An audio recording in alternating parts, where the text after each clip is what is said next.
हिंदू राजा होता था और हिंदू राजा ने मस्जिद बनवाया था कि यहाँ मुसलमान नमाज पढ़ेंगे, भगवान की इबादत करेंगे तो सबको सवाब पहुंचाएंगे। मैं भी जानता हूं कि कन कन में राम विराजमान है, इसलिए हर जगह मौजूद है। यहाँ हिंदू, मुस्लिम, सिख, ईसाई सब रहते हैं। ये देश है हमारा जिसको हिंदुस्तान कहते हैं।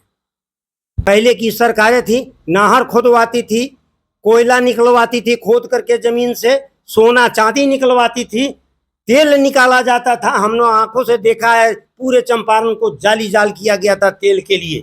लेकिन आज की सरकार खुदाई करा रही है। तो क्या खुदाई? मस्जिद में खुदाई करा रही है। पकड़ीदयाल प्रखंड के चुरमा पंचायत में हूँ और हमारे साथ मौलाना साहब हैं। इनसे जानने का प्रयास करेंगे जो केंद्र से बिल पारित हुई है, वक्फ बोर्ड बिल, उन्हीं के बारे में इनसे जानेंगे। सरकार ने जो नियम लगाई है ये आप लोगों के विरुद्ध है या सही है? सबसे पहले तो मैं सब लोगों को नमस्कार और अस्सलाम वालेकुम करता हूं। और जहां तक वक्फ बिल की बात है तो ये वक्फ बिल, ये वक्फ, सबसे पहले इस बात को समझा जाए कि ये वक्फ है क्या चीज़। ये वक्फ हमारे आबा अजदाद ने, हमारे बुज़ुर्गों ने अल्लाह के नाम पे, भगवान के नाम पे, खुदा के नाम पे वक्फ कर दिया कि इसमें आप बैठ कर के इबादत करें या लोगों की खिदमत करें, पूजा करें अपने खुदाओं की। और ये वक्फ जो दिया गया ज़मीन है ये किसी के नाम से नहीं है, ना हमारा है ना किसी का है, और सरकार इसको अपने कब्ज़े में लेना चाहती है। लिहाजा मैं सरकार से ये अर्ज़ कर रहा हूँ कि आप इस बिल को वापस कर ले। आपको जितना अधिकार आपके सरकारी ख़जाने पे है उतना ही आप करें, और जो हमारे भी नहीं है, किसी के नहीं है, वो वक्फ कर दिया गया, दे दिया गया भगवान के नाम पे, खुदा के नाम पे, अल्लाह के नाम पे। तो उसमें जो श्रद्धा के साथ इबादत करते हैं, पूजा करते हैं, उनको करने दिया जाए और इस पे सरकार अपनी बात को ना रखे, इस बिल को वापस ले। यही मैं अनुरोध करता हूं सरकार से। बिहार सरकार की पूर्व मंत्री रह चुके शाहनवाज हुसैन वक्फ बोर्ड में बात करते हुए इंडिया टीवी में बोले थे कि सरकार जो भी बिल लाई है वो सत्य है, क्योंकि जो वक्फ की संपत्ति थी बड़े लोगों ने उसे हथिया लिया है।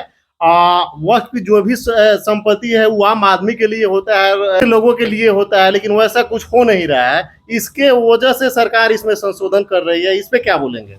देखिए, जहाँ तक ये बात है कि शाहनवाज हुसैन साहब ने ये कहा कि बड़े बड़े लोग इसको अपने कब्ज़े में ले चुके हैं और आवाम को उसमें नहीं जाने दिया जा रहा है। देखिए, ये वक्फ बिल, ये जो वक्फ की ज़मीन है वो किसी की नहीं है। अगर वैसा कोई कर रहे हैं जो कब्ज़े में ले चुके हैं, उस पर सरकार कार्रवाई करे, ना कि सारे वक्फ की हुई ज़मीन को अपने कब्ज़े में ले ले। जो उस चीज़ को अपने हत्थे में ले, अपने कब्ज़े में लिए हैं, उन पे कार्रवाई करके उनको वक्फ छुड़ाया जाए और छुड़ा करके लोगों को दिया जाए, ताकि लोग उससे फ़ायदा हासिल करें, उसमें श्रद्धा के साथ इबादत पूजा कर सके। और इसकी वजह से, उन लोगों की वजह से जो हथिया चुके हैं ज़मीन, उनकी वजह से सारे वक्फ किए हुए ज़मीन को अपने कब्ज़े में लेना, सरकारी ख़जाने में उसको जमा करना, ये गलत। रबी की फसल सारी तैयारी हो चुके हैं।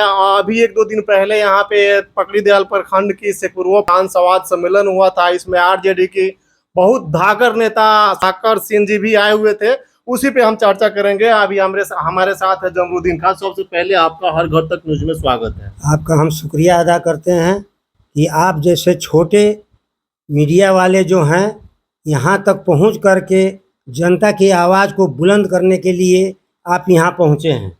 मैं आपसे जो भी आप पूछेंगे सही उत्तर देंगे। 1 तारीख को किसान संवाद सम्मेलन था। कृषि प्रधान देश है और कृषि प्रधान देश होते हुए भी यहाँ किसान का ये सरकार कोई महत्व नहीं देती है। यहाँ तक के किसान जो जाते हैं, कुछ मांग रखते हैं, वो लोग कर गाड़ी चला दिया जाता है, उनको कुचल दिया जाता है, उनको दबा दिया जाता है। अभी कुछ दिन, 1 साल पहले किसानों ने दिल्ली तक कूच किया था। रोड पर देखा हमने, मीडिया वाले ने कुछ बताया, सीन देखा हमने कि पत्थर रख दिया गया, कांटा लगा दिया गया। ये लोकतंत्र के खिलाफ बात है। ये लोकतंत्र नहीं है, ये तो राजतंत्र की बात है। मैं आपको बता दूं, आज की जो सरकार है इतनी निर्दयी सरकार है ना, निर्दयी सरकार। एक समय था हिंदू राजा होता था और हिंदू राजा ने मस्जिद बनवाया था कि यहाँ मुसलमान नमाज पढ़ेंगे, भगवान की इबादत करेंगे तो सबको सवाब पहुंचाएंगे। लेकिन आज का एक राजा ऐसा है इस देश में कि जो मस्जिद को तोड़वा दे रहा है। एक नया मुद्दा इस सरकार को मिल गया है।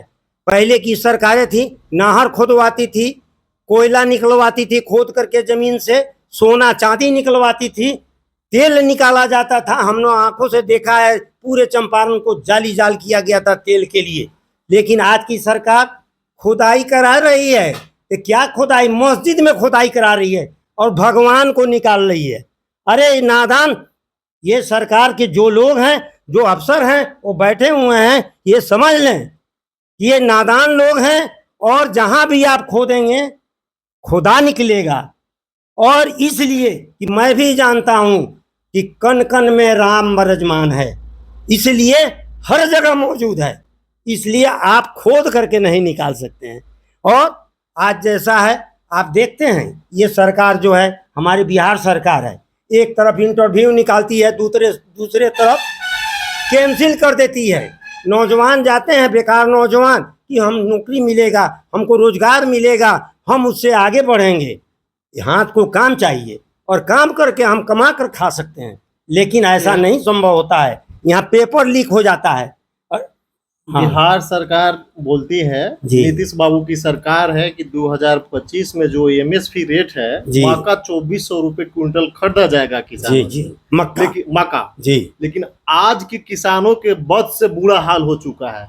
बहुत सारे ऐसे किसान हैं, मेरे यहाँ भी है, मेरा खुद का है, जो मक्का घर में उसी तरह पड़ा हुआ है, लेकिन रेट नहीं मिलने के कारण पड़ा हुआ है। उस पर क्या बोलेंगे? आप देख लीजिए, मैं कल ही की बात है, 2 तारीख को भ्रमण करते हुए चला गया। एक किसान की बस्ती है, बहुत अच्छा हमको लगा। हम जब खेत में गए किसान के, तो हमको हरियाली नज़र आई, सब्जियों की हरियाली नज़र आई, मक्का की।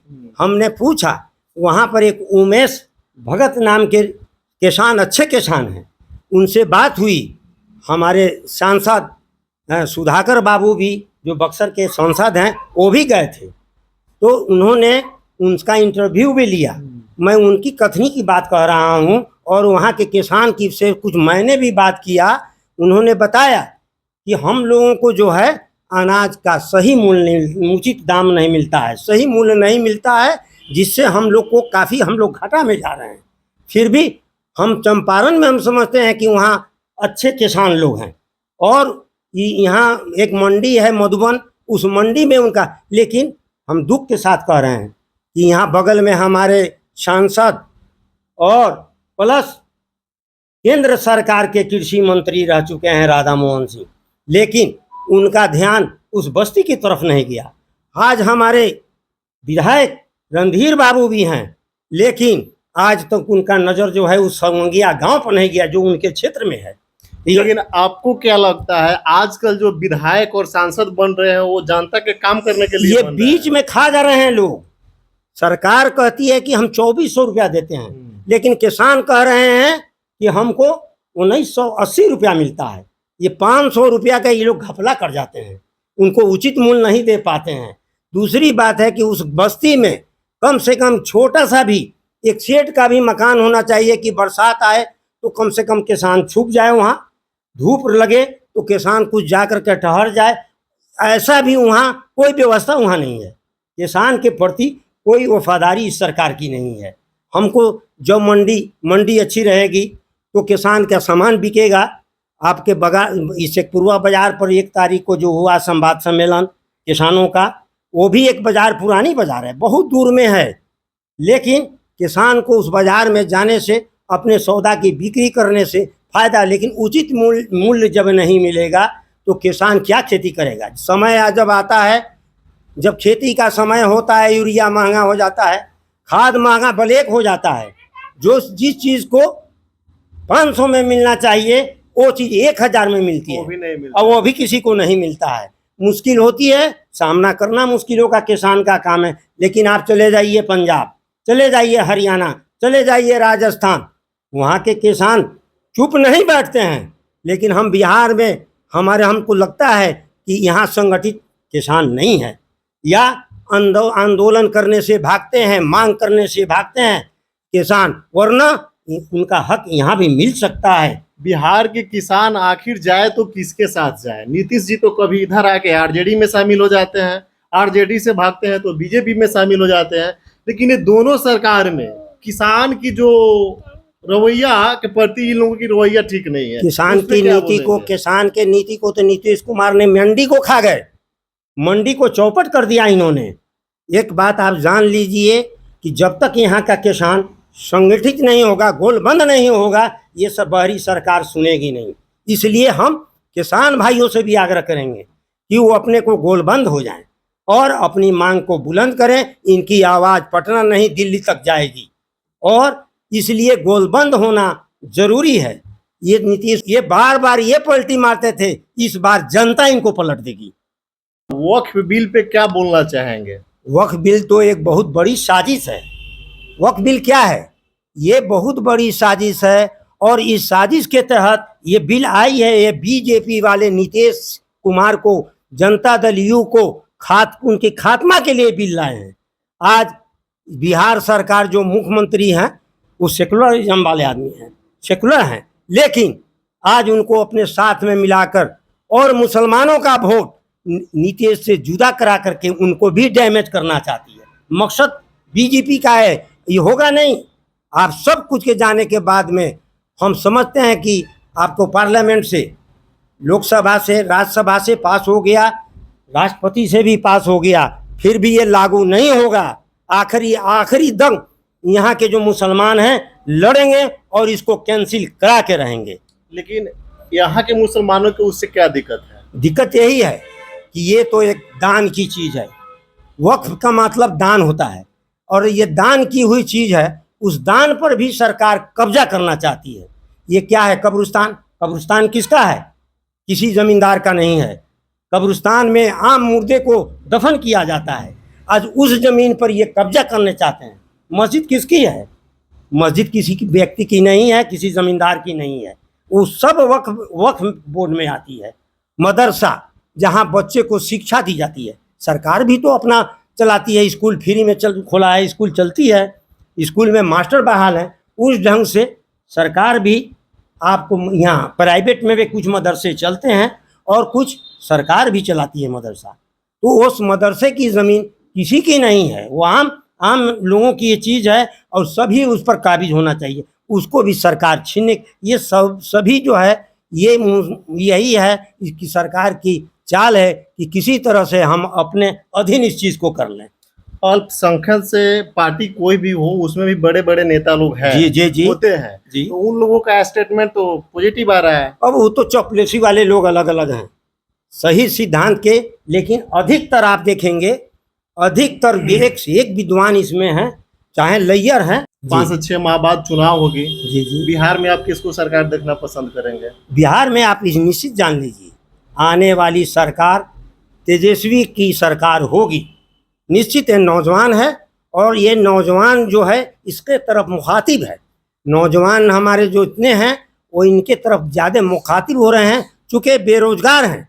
और इनका वादा है तेजस्वी का कि मेरी अगर सरकार, पहले भी उन्होंने कहा था कि मेरी सरकार बनेगी तो हम 10 लाख लोगों को नौकरी देंगे, लेकिन ऐसा नहीं हो सका। उनको मौका नहीं, वो उप मुख्यमंत्री बने, और उस उप मुख्यमंत्री होते हुए भी इन्होंने 5 लाख नौकरियां दी है। आज क्या है? आप एक बीजेपी कहती है रोजगार हम दे रहे हैं। रोजगार क्या है? आप चल के देखिए, या ब्लॉक है, या थाना हो, या आपको कोर्ट कचहरी है, आप जा कर के देखिए, लोग रोजगार ढूंढ रहे हैं। क्या करते हैं? एजेंट हैं, दलाली कर रहे हैं, उसको सरकार रोजगार मान रही है। आप बहुत से, आप साइबर कैफ खुला हुआ है, इसको भी सरकार रोजगारे में गिनती कर रही है, कहती कि हम इतना रोजगार दे दिया। आपको लगता है तेजस्वी सरकार आएगी तो किसानों का निदान होगा? एकदम निदान होगा, निश्चित। ये हमसे आशा हमको है। अच्छा, जाते जाते उन लोगों से क्या कहना चाहेंगे जो जाति भेदभाव में उलझ कर रह जाते हैं? जाति धर्म की तो यहाँ हवा चलती है, लेकिन हम तो कहेंगे कि जाति धर्म सियासत से अलग होनी चाहिए, और सियासत को छोड़ करके यहाँ इंसानियत की बात करनी चाहिए हैं। और एक बात हम नेताओं से भी कहते हैं कि जो इंसानों के काम आए उसे इंसान कहते हैं, और जो टकराता है जालिम से उसे बलवान कहते हैं। यहाँ हिंदू, मुस्लिम, सिख, ईसाई सब रहते हैं। ये देश है हमारा जिसको हिंदुस्तान कहते हैं। बहुत अच्छी पहल रहा। वीडियो के जितना से जितना ज्यादा हो शेयर करें, कमेंट बॉक्स में जाएं और अपना राय जरूर दें। आप देख रहे हैं हर घर तक न्यूज़, जिनेश कुमार के साथ।